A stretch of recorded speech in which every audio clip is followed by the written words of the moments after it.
eu convido o Dr. Henrique Meirelles a compor palco e estar conosco fazendo sua apresentação de país.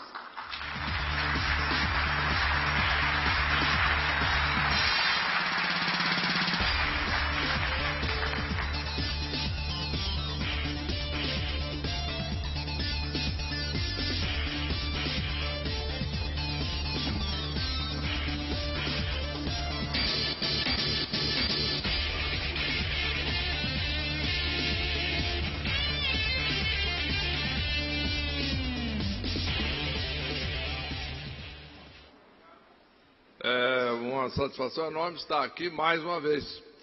Eu já estive no Fórum da Liberdade outras vezes, em outros momentos do Brasil, outros momentos da minha vida, e sempre foi uma experiência muito importante, muito forte e muito marcante para mim.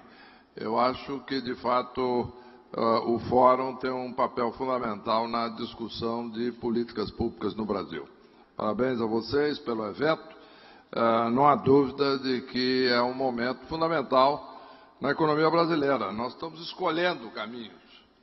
E é isto o que interessa no momento. Quer dizer, nós hoje vamos estar traçando o caminho aí para os próximos anos, na medida em que o país vive momentos fortes, momentos de, em algumas situações, de muito passionalismo, e que é, portanto, muito importante que nós vamos trazer, e toda a nação espera que se traga um pouco de luz, de racionalidade e de direção nesse debate. Pois bem, na minha carreira eu sempre acreditei muito em realizar, fazer, mostrar resultado e depois discutir. Não é? É muito fácil se apresentar propostas fortes, propostas muitas vezes impressionantes, etc., ou propostas que possam parecer, de fato, que terão resultados excepcionais. Mas eu acredito primeiro na demonstração concreta de resultado. Desde que eu trabalhei no setor privado, não só no Brasil, como no exterior, eu sempre acreditei no resultado. É aquilo que eu chamo de foco no resultado. E isto é fundamental. Quando eu cheguei num determinado momento da minha carreira, eu concluí no setor privado que eu já tinha chegado numa posição máxima que um executivo naquela posição podia chegar naquela direção. Eu fiz uma opção de me dedicar ao serviço público.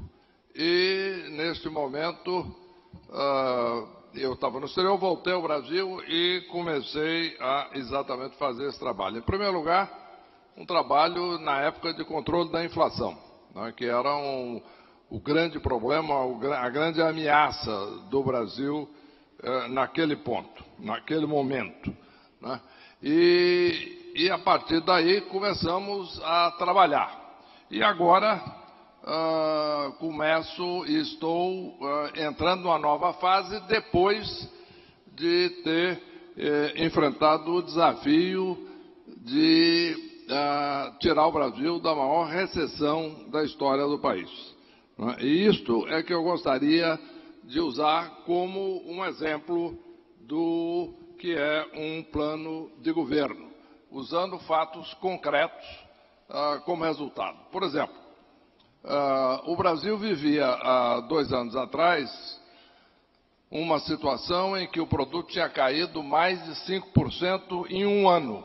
É a maior crise que o Brasil passou, maior inclusive do que a recessão de 29. O país teve uma queda de produto equivalente a quase 8% do PIB. Isso é uma coisa brutal, né? Geração de desemprego e inflação elevada, juros elevados, ao mesmo tempo em que o país entrava num processo cada vez pior. Quando eu resolvi enfrentar esse desafio, a primeira coisa a fazer foi o diagnóstico, o porquê.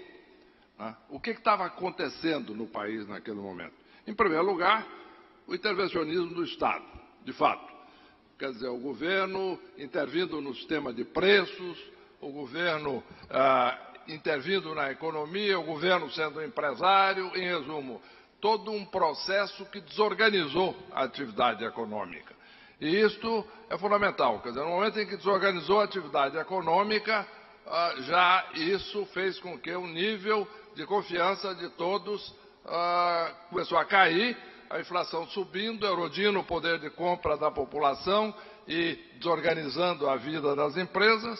Isso tudo levou ao início de um processo recessivo no país. Paralelamente, no momento em que cada vez mais o governo, além disso, começou a elevar as despesas públicas durante os últimos anos, né?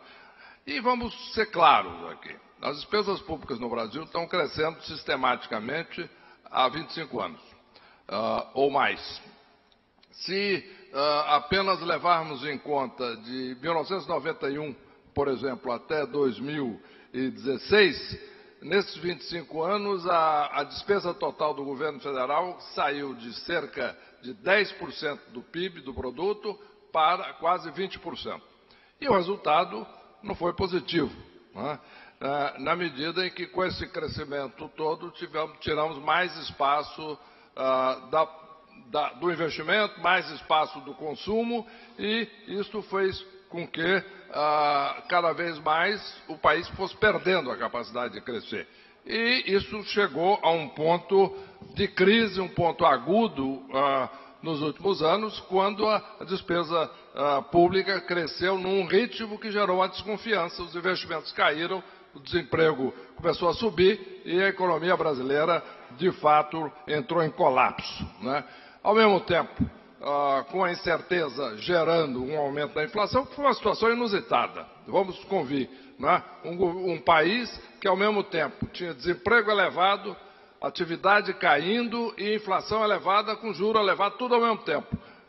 Exatamente resultado de uma irresponsabilidade fiscal, anos de descaso com o dinheiro público, que em última análise, resultado do pagamento de impostos por parte da população. Sabemos, já foi dito, inclusive isso ficou claro através da história, o governo não cria dinheiro. No Brasil até se tentou fazer isso na década de 80, gerando a hiperinflação, né? Foi a emissão de moeda, na época em que existia um absoluto descontrole exatamente das despesas públicas. Pois bem, então, no momento em que o governo cada vez mais aumentando a dívida, juros aumentando, etc., isto aí levou claramente a um colapso da atividade econômica. Eu assumi com um compromisso de resolver e de enfrentar esse problema, né? Eu saí com a consciência tranquila de que o país enfrentou esse problema e cortando na carne, isto é, o teto dos gastos públicos que foi proposto, foi aprovado, ele limita a capacidade do próprio governo de aumentar as suas despesas através do tempo. Enfrentamos a crise fiscal dos estados, né? E é muito importante esse processo, porque como é que foi enfrentado isso? Como é que está sendo enfrentado, por exemplo, no Rio de Janeiro?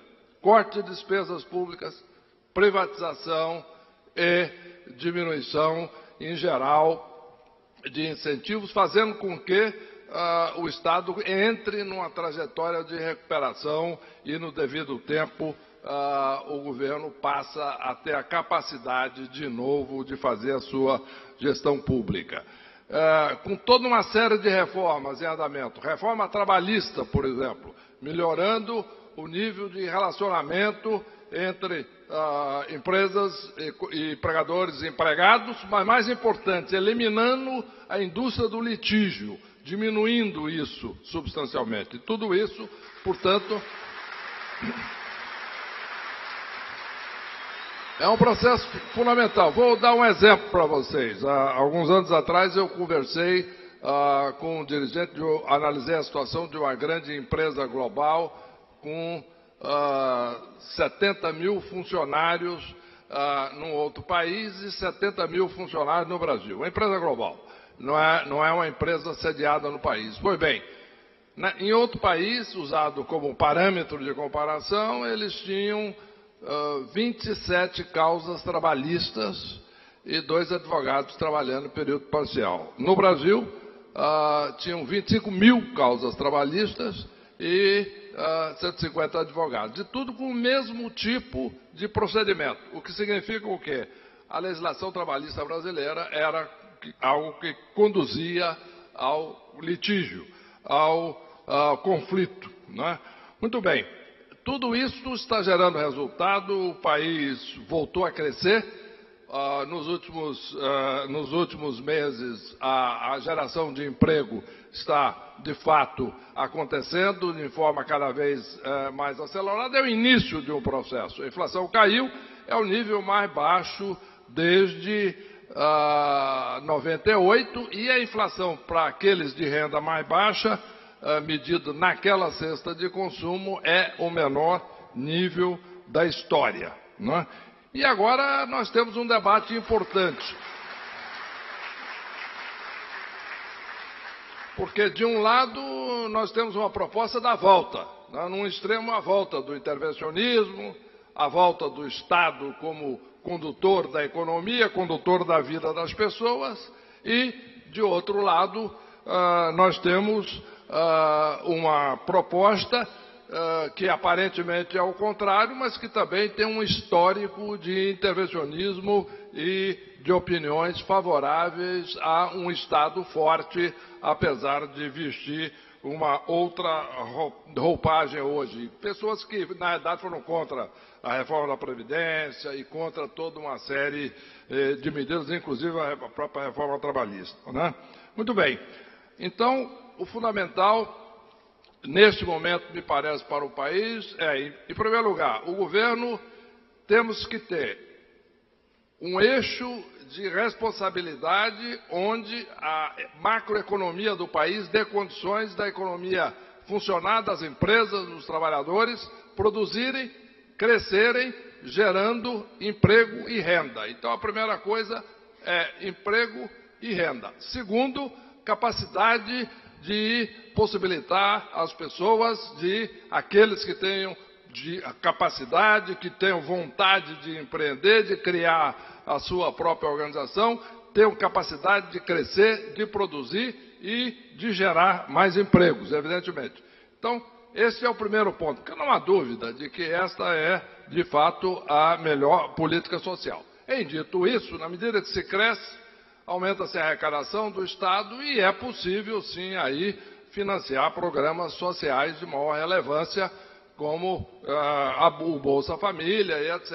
Mas, de novo, tendo em vista, em última análise, que é preciso capacitar as pessoas, e aí está sendo feito as reformas do ensino. Eu acredito que temos que, de fato, trabalhar duramente nisso, né, na melhora da qualidade do ensino, capacitando cada vez mais as pessoas a produzir mais e melhor. Então, em primeiro lugar, nós temos essa questão fundamental. O governo prover uma estrutura de macroeconomia que dê as bases para um crescimento sustentado do emprego e da renda. Em segundo lugar, que exista a provisão de serviços públicos que atendam às necessidades básicas do cidadão, seja de segurança, por exemplo, que claramente é uma questão onde, particularmente hoje, é fundamental a intervenção no setor público brasileiro, não só na educação básica e na saúde. E o terceiro vetor, criação de condições de produtividade da economia. Por exemplo, programas visando desburocratizar. Por exemplo, só para dar um exemplo concreto, estatística do Banco Mundial. Aqui existem muitos empreendedores. Pois bem, a experiência de cada um. Qual é o tempo que se gasta para abrir uma empresa no Brasil? Não estou falando ir lá e alugar a sala, ou comprar móveis, ou construir uma fábrica. Apenas preenchendo papel. No Brasil, 101 dias. A junta comercial, a licença de corpo de bombeiro, etc. Em resumo, é necessário um trabalho de elevar esse índice de produtividade do país. As estatísticas do Banco Mundial mostram que o Brasil estava, até recentemente, classificado como o número 119 entre os países mais produtivos do mundo. O total é 149, sendo que 149 era o pior.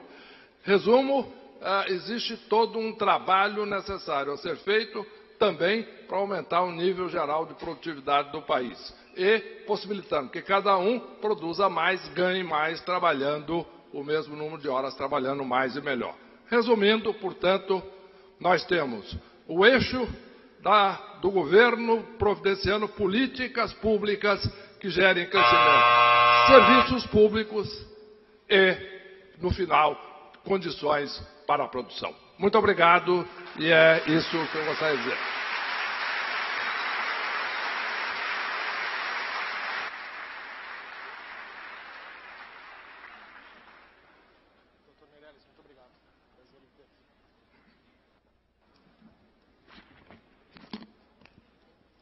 Doutor Henrique Meirelles, mais uma vez, muito obrigado. Um prazer e uma honra também lhe receber aqui. Mais uma vez, é necessário, quero agradecer o respeito que a plateia tem demonstrado por todos, mostrando a tradição e a força do Fórum da Liberdade, bem conduzidos nos encontros. Doutor Meirelles, minhas perguntas são duas, então, usando dos 3 minutos que nós temos para cada. Um governo legitimamente eleito, ele carrega legitimidade, até sendo redundante, para implantar as medidas de nação necessárias. Nós vimos recentemente que o Temer, ao assumir, não tinha legitimidade, talvez, do voto que o permitisse implantar algumas medidas que o Brasil precisava tomar e talvez ainda tenha que enfrentar. O senhor entende que, em sendo pré-candidato agora, candidato e eventualmente eleito, terá legitimidade? Como fará o programa de dar sequência a algumas reformas que eram necessárias, como a reforma da Previdência, que foi uma falha, não se conseguiu aprovar, e talvez só a legitimidade do voto de urna, neste momento, possibilite essa pauta ser novamente colocada? Não há dúvida que um governo eleito agora, este ano, terá todas as condições, principalmente hoje, pela amplitude, pela profundidade, pela intensidade do debate público hoje no Brasil, vai ter todas as condições, seja para conduzir as reformas, de fato, fazer algo que vai muito além da proposta das reformas, eventualmente da aprovação. Levar isso à opinião pública, levar isso à população, né? Discutir profundamente por que nós precisamos fazer essas reformas. Por exemplo, a questão da Previdência Social é um exemplo.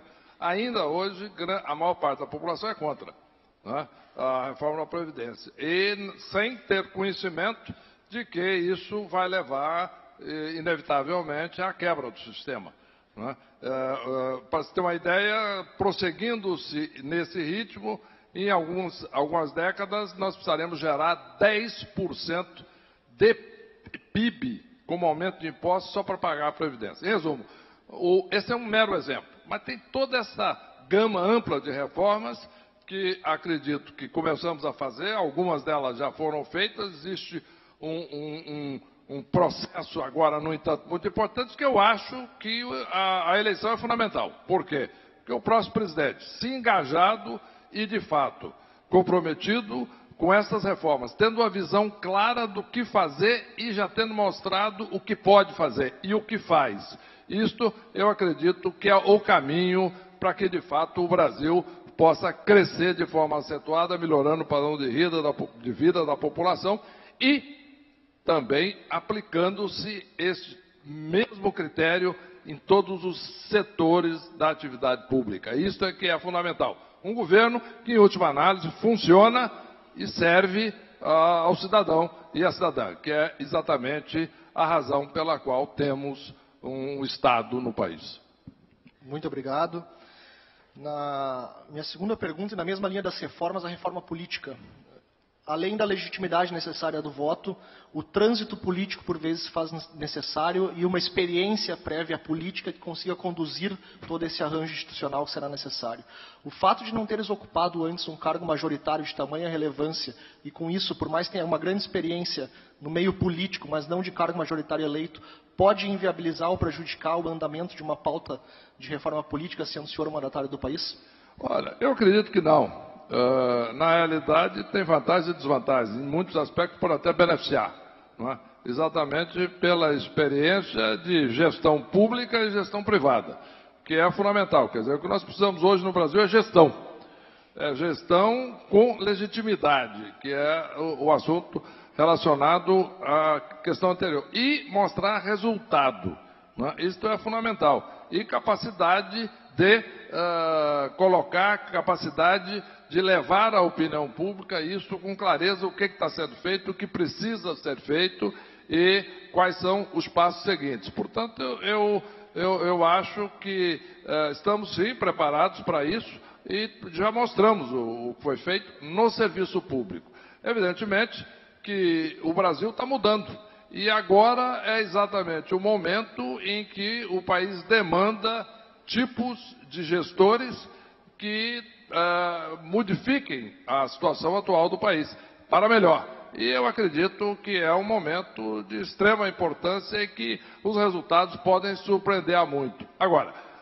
Mas é muito importante que nós tenhamos muito clara a mensagem de que não devemos ignorar resultados e o que já foi de fato feito por cada um. Porque o grande problema é a questão da fala que ilude, da fala que engana. O Brasil já teve muito disso e continua, de uma certa maneira, a sofrer desse problema. Eu acho que está na hora de nós mostrarmos resultado, de nós mostrarmos história concreta de realização. E é isso que eu acho que vai estar em jogo nessa eleição e é esta a minha proposta.